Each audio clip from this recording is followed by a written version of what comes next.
नशा मुक्ति पर कहानी। आज हमारे बीच मौजूद युवा पीढ़ी नशे की चपेट में अपना जीवन बर्बाद करने पर मजबूर है।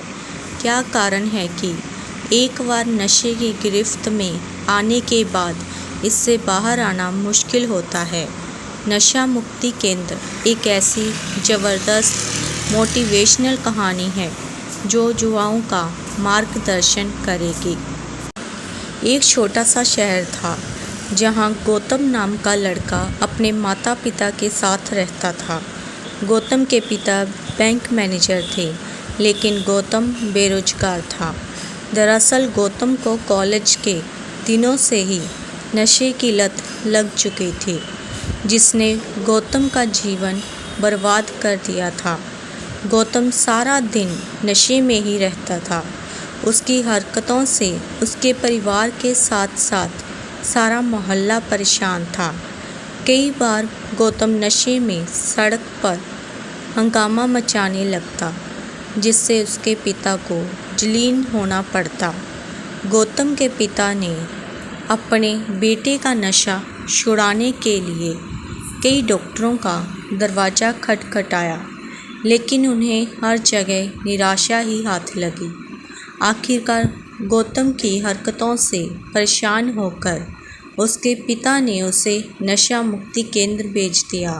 वहां पहुंचते ही गौतम गिड़गिड़ाने लगा, लेकिन उसके पिता ने उसे ज़बरदस्ती केंद्र में भर्ती कर दिया। परिणाम स्वरूप कुछ ही महीनों में गौतम बिल्कुल बदल गया और उसके बदले हुए रूप को देखकर गौतम के पिता को लगने लगा कि शायद उनका बेटा सुधर चुका है। इसलिए उन्होंने गौतम को नशा मुक्ति केंद्र से वापस निकाल लिया। लेकिन बाहर आते ही गौतम फिर से अपने पुराने रवैये में वापस आ गया, और तो और इस बार वह दुगनी गति से नशा करने लगा। गौतम के पिता उसकी बिगड़ती हुई हालत देखकर घबरा गए। उन्हें समझ में ही नहीं आ रहा था कि वह अपने बेटे को इस दलदल से बाहर कैसे लाए, क्योंकि वह जब भी अपने बेटे को सुधारने की कोशिश करते, परिणाम उसके विपरीत ही मिलता। हारकर उन्होंने दोबारा अपने बेटे को नशा मुक्ति केंद्र भेज दिया, लेकिन उन्हें एहसास हो चुका था कि वहाँ से बाहर आने के बाद उनका बेटा फिर से नशा करने लगेगा। उन्होंने अपनी पत्नी से कहा कि हमें यह जगह बदल देनी चाहिए, शायद इससे हमारे बेटे की बुरी संगत छूट जाए और फिर वह सुधर सके। गौतम की माँ भी अपने बेटे को कैद में भेजकर दुखी थी, इसलिए उन्होंने अपने पति की बात मान ली और घर बेचने को राजी हो गई।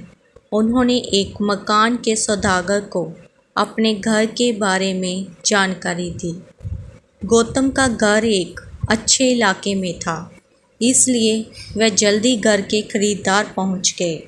घर खरीदने आए व्यक्ति ने गौतम के पिता से घर बेचने की वजह पूछी, तो उसे गौतम के बारे में पता चला और कारण सुनते ही वह हंसने लगा। उसे हंसता देख गौतम के पिता नाराज होते हुए कहते हैं, आप इतने बुजुर्ग हैं, किसी की तकलीफ़ का मजाक उड़ाया आपको शोभा नहीं देता। लेकिन उन्होंने गौतम के पिता से कहा, मैं तुम्हारा मजाक नहीं उड़ा रहा, बल्कि मुझे अपने अतीत को याद कर हंसी आ गई। दरअसल मैं भी बचपन में नशे का शिकार था, लेकिन कुछ जानकारियों ने मेरा जीवन बदल दिया। यह बात सुनते ही गौतम के पिता की जिज्ञासा बढ़ गई और वह तुरंत उनसे पूछते हैं, ऐसी कौन सी बातें हैं जिसने आपका जीवन बदल दिया? क्या आप मुझे वह बता सकते हैं?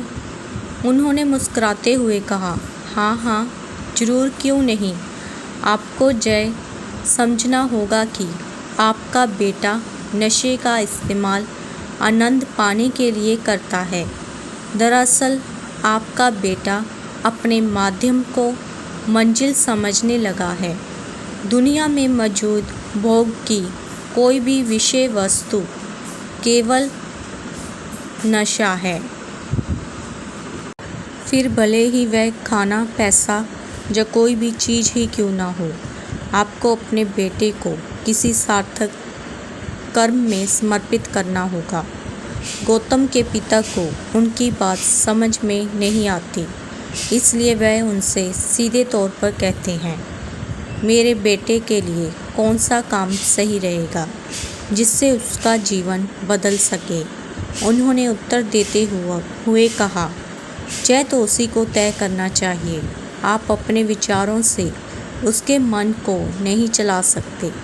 आपको अपने बेटों के विचारों को धीरे धीरे बदलना होगा।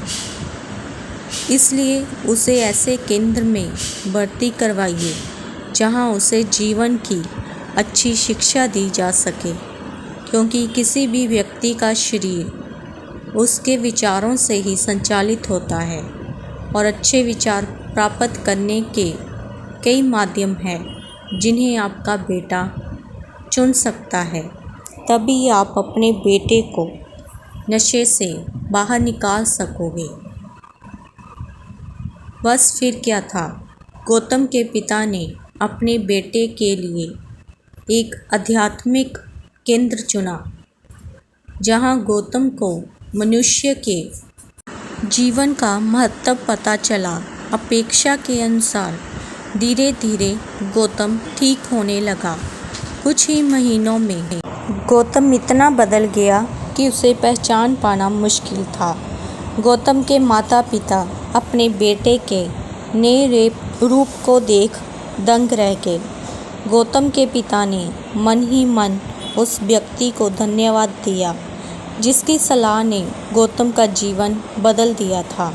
नशे से बाहर आते ही गौतम ऊर्जावान हो चुका था और अब वह तैयार था जिंदगी की नई शुरुआत के लिए।